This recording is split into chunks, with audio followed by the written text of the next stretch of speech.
This is Mike Edwards, and welcome to the AssetOptics Quick Start Learning Series. In this session, we're going to cover 3 approaches for preventive maintenance scheduling, and in more detail, review PM group scheduling. We have 2 learning objectives. One, to review the 3 different approaches to preventive maintenance scheduling, that is PM schedules, PM routes, and PM group schedules. And 2, learn how to set up PM group schedules. What's the difference between the 3? A PM schedule allows for a single model work order or job template to be scheduled against a single asset. You can schedule using a calendar, a meter, or a combination of the 2. A single unique work order will be generated for each instance of performing the PM. A PM route allows you to assign many assets along a route or an ordered path and assign a standard work task. A parent work order is created for the route, and child work orders are automatically created for each route stop. A PM group schedule allows you to create a hierarchy of model work orders or job templates, each with its own scheduling intervals, and have the jobs suppress each other so that you don't get duplicate or overlapping work orders. For example, a monthly, a quarterly, and an annual PM, where the annual suppresses the quarterly and the quarterly suppresses the monthly. So let's talk about PM schedules, the basic PM schedule, in a little bit more detail. With the basic PM schedule, you choose a single model work order or job template, specify the asset, and define the scheduling logic for the automatic release. You can set up calendar-based PM schedules with either fixed or floating intervals. Using fixed intervals, the due date for the next PM work order is based on the due date from the previous PM work order. With floating intervals, the due date for the next PM work order is based on the completion date from the previous work order. You can also set up meter-based PM schedules. Meter-based PM schedules are based on actual usage, which is recorded on an asset's meter, like an odometer or an hour meter. You can also set up PM schedules to use the earlier of the calendar-based due date or a meter-based due date. PM schedules create a unique work order each time the job needs to be done, and the PM schedule applies to a single asset. A single asset can have many different PM schedules. However, each one will generate its own work order at the appropriate time. The next preventive maintenance scheduling capability is a PM route. A PM route allows you to define a calendar-based schedule and assign many route stops. You can assign a single standard work task to a single asset or space for each route stop. The PM route generates parent-child work orders, one for the route itself and one for each route stop. This parent-child work order approach gives you the benefit of planning and scheduling a single route work order while also being able to record unique route stop work orders to the asset, thus preserving a clean way to document work order history. Lastly, you can schedule PM work orders using PM group schedules. A PM group schedule allows you to nest multiple model work orders together in a sort of a hierarchy so that the parents suppress the children and you don't get duplicate work orders. Again, an example, you can have an annual PM suppress a semi-annual can suppress a quarterly, the quarterly can suppress a monthly. You can also specify what day of the month that the work orders will be due on. Let's say the first day of the month or the 15th, really any day, or the last day of the month. You can also specify a specific day of the week, for example, the first Monday or the last Friday of the month, and the system will calculate all of those dates accordingly. PM group schedules work on only monthly intervals, and they're fixed intervals so that you could have multiple work orders open simultaneously. In this screenshot, you can see from the compact layout in the header that this PM is set for the last day of the month, and it applies to boiler number 1. In the related list, you can see that there are 5 PM group detail records.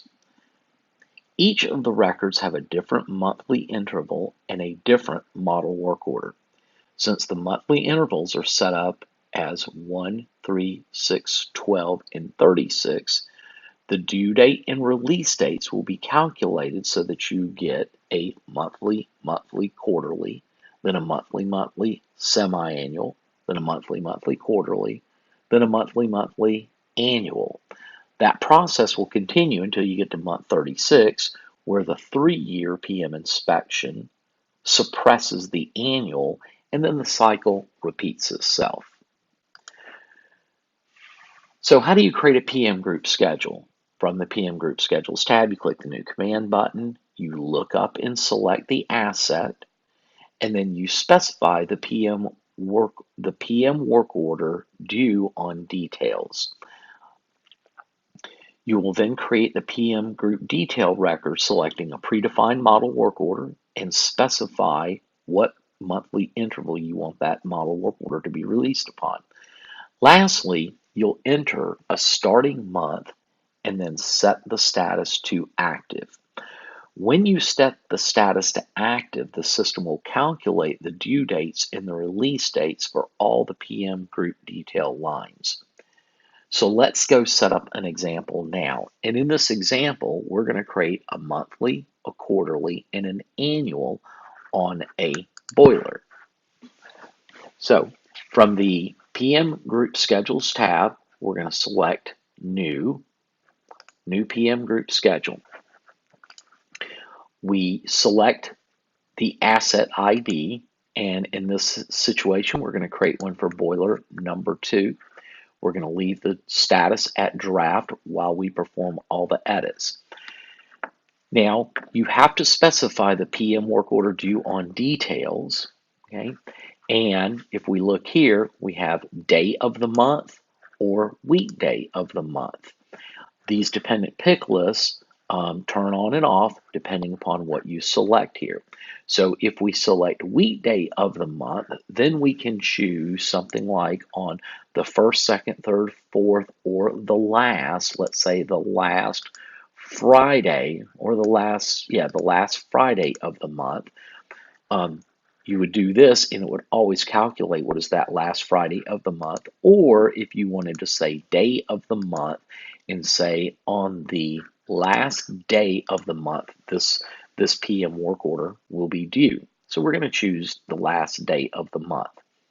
We're going to come back and talk about this starting month in more detail. This is a very important parameter or value to enter. We're going to click Save. Okay.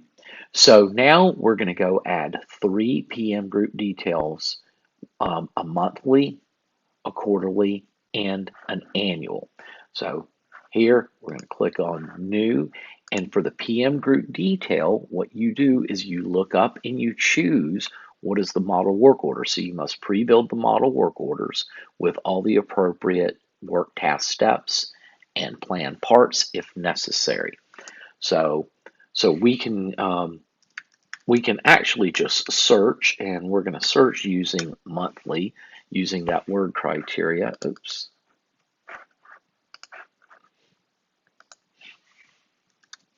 We're going to search here, and we're going to type in WO. We have additional filtering criteria. We can put in additional search criteria, but we're going to choose the monthly PM inspection on this Cleaver Brooks boiler.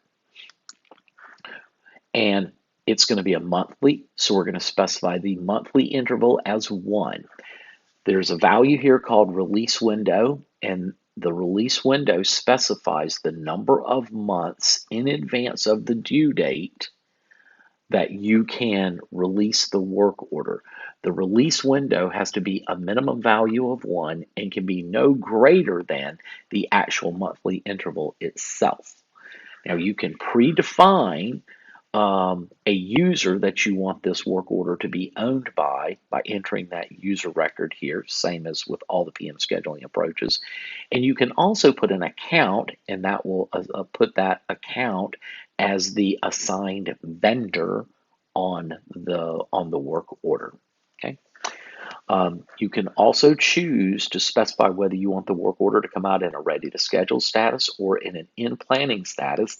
And the basic difference between those is that the parts will be committed versus not being committed.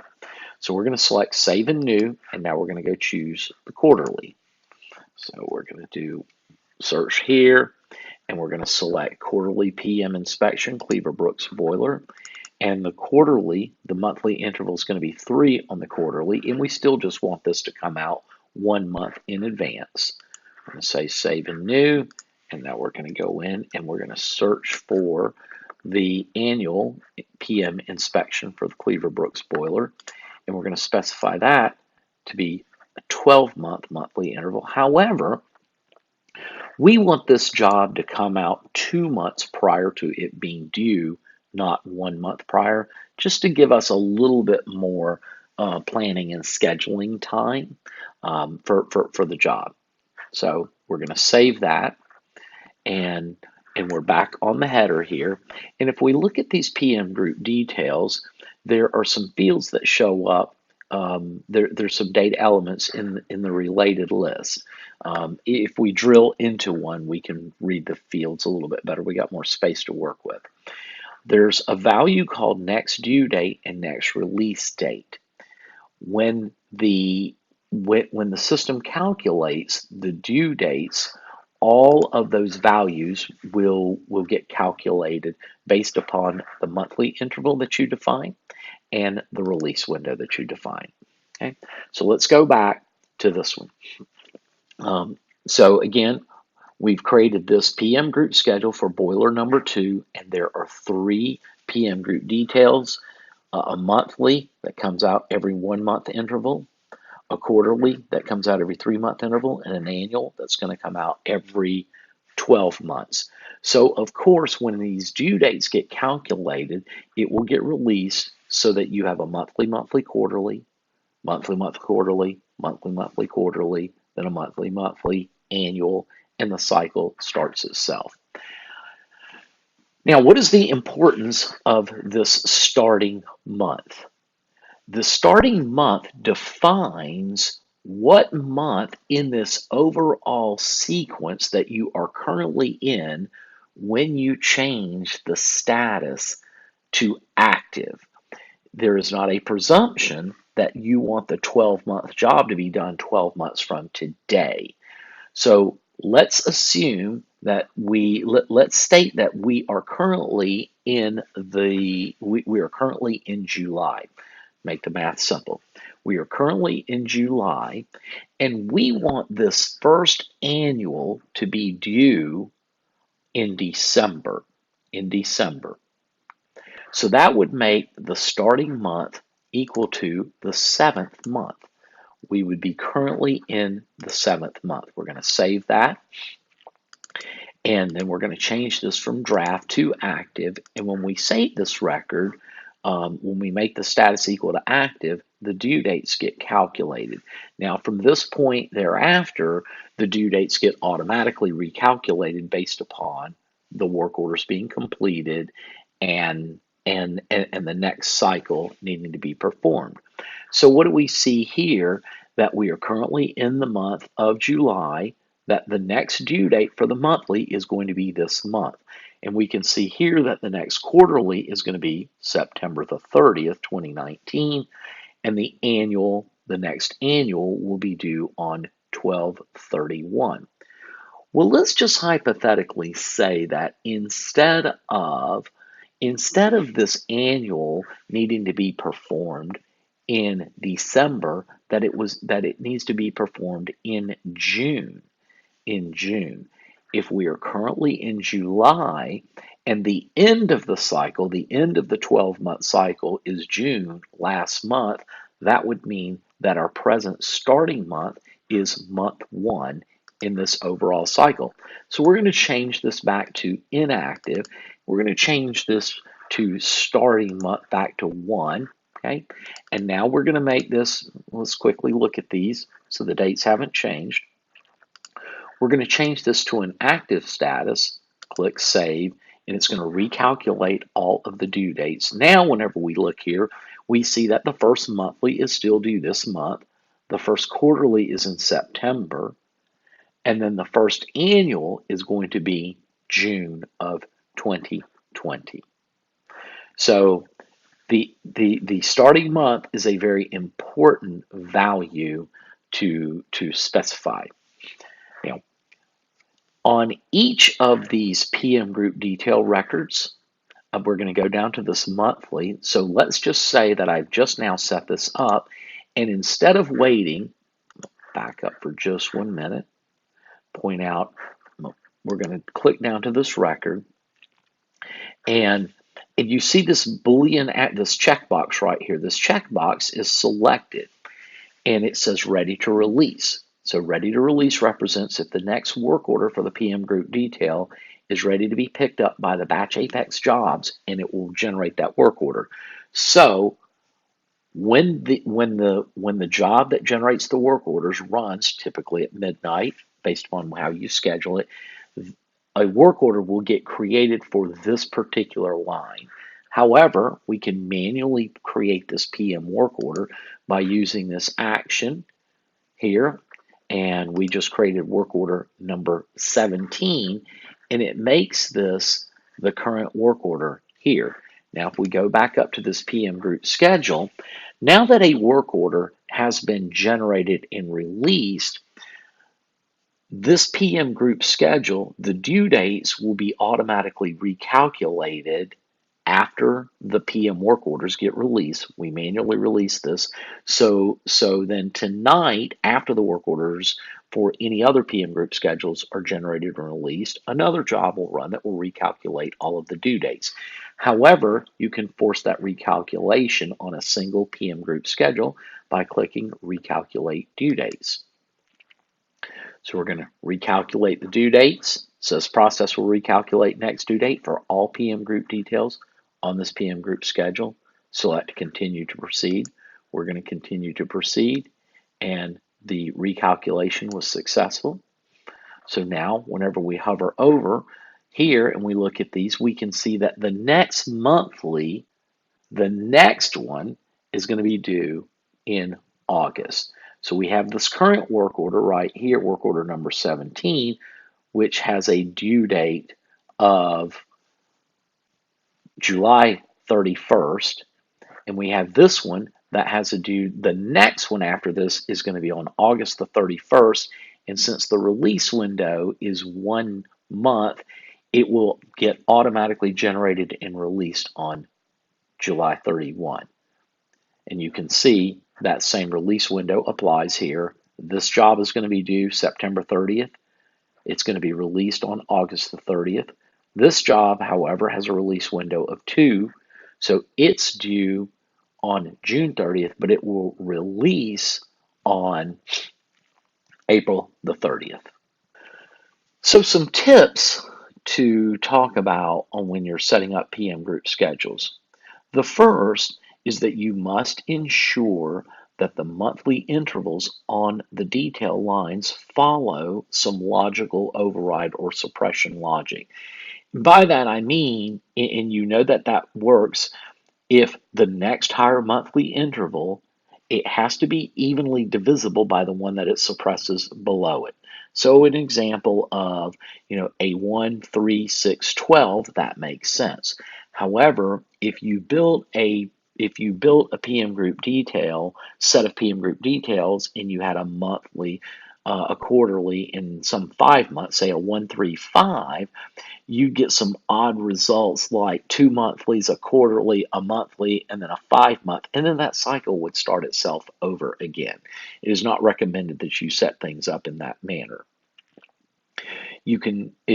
Also, again, you can manually release the work order from a single PM group detail. And again, make sure that you understand the business impact of doing that and recalculating due dates. So Last tip here is to remember that every time that you set the PM group schedule from either inactive or draft to an active status, you have to enter an accurate starting month, because a full due date recalculation will be performed on all of the lines. So last tip, we're going to talk about how you can predetermine who the record owner of the work order will be. You can look up and enter an assigned user on the PM group detail record. We looked at that earlier. If that field is empty, or if the user that is entered there is no longer active, then the work order will be owned by the PM group schedule record owner. If the PM group schedule record owner is no longer active, then the work order will be owned by the running user. Now that running user could be the person who clicks that action if you're doing a manual release, or it could be the user who the batch apex job is running under. Again, depends how that work order is being generated. Now you can also have the work orders owned by a queue. To do this, you enable the queue for both the PM group schedule and the work order objects. You then make the queue the record owner for the PM group schedule, and ensure that you do not have a default assigned user on the PM group detail line. When the work orders are created, they will be owned by the queue. So just wrapping up, we had two specific learning objectives. One, to review and gain a basic understanding of the different preventive maintenance scheduling processes. And two, to learn how to set up PM group schedules. For next time, thank you.